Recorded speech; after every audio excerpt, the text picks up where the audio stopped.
Welcome to another episode of The Cynical Writer. Before we get started, I just want to remind everyone that the best way to support this channel is to purchase my books, and I've left some links in the description section in case you're interested. Now, what is aestheticism?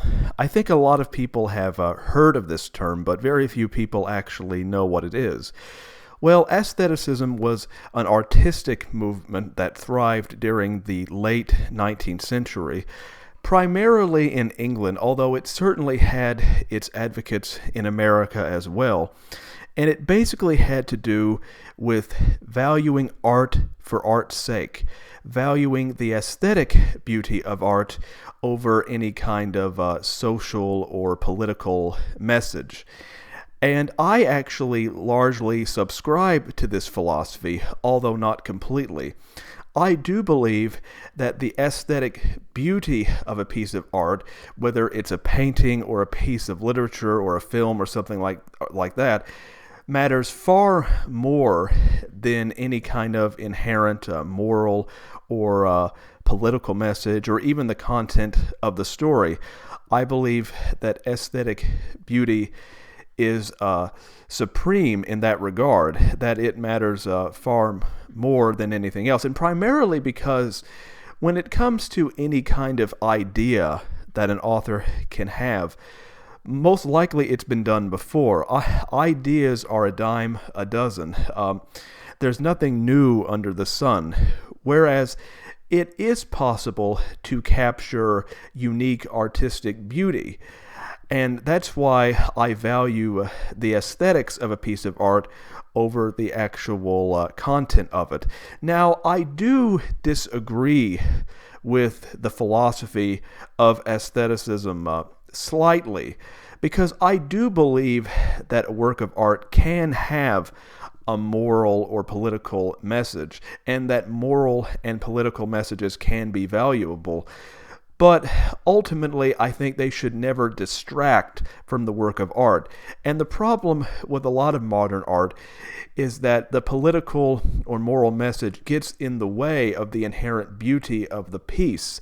And that's why I'm not a huge fan of modern literature or modern art or modern movies, because political and social messages have just completely taken over to the point where I just don't find a lot of modern art interesting. And of course, probably the public intellectual that championed aestheticism the most was Oscar Wilde. He was very well known for championing aestheticism, and of course his character Lord Henry in the book The Picture of Dorian Gray championed a type of aestheticism as well. Unfortunately, aestheticism lost credibility, primarily because many of its advocates thought that they could apply the same artistic philosophy to how they lived their life. They thought that they could apply aestheticism in their own life, and therefore many of them started to treat people that they knew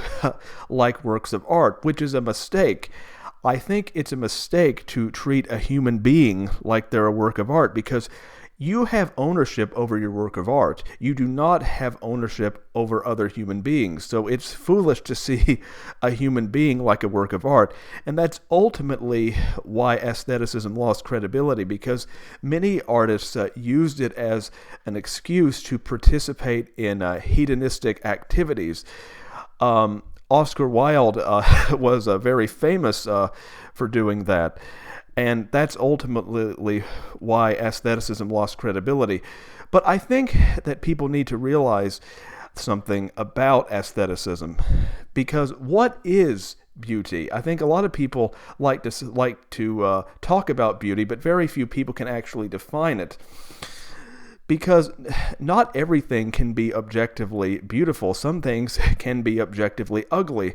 And ultimately, I think things that are objectively beautiful have to correspond with the divine forces in the world.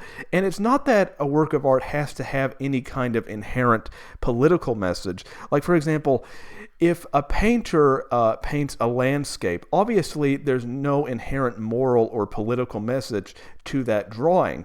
But that painting does correspond with the art, with the divine forces in the world.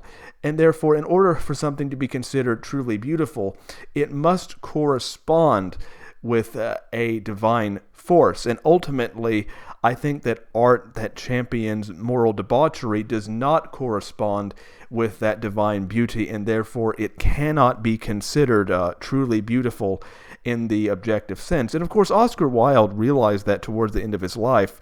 A lot of people like to prop Oscar Wilde up as some kind of example of moral hedonism. But even he, towards the end of his life, repented of a lot of the things that he said. And even if you look at The Picture of Dorian Gray, the novel, Lord Henry was notorious for championing a type of moral hedonism. But if you actually read the book, it's very clear that Lord Henry doesn't actually mean a lot of the things that he says, because he often lives vicariously through Dorian, because Lord Henry is too afraid to actually commit those moral sins himself. Therefore, he has Dorian do it for him. So even Lord Henry didn't actually mean a lot of what he said.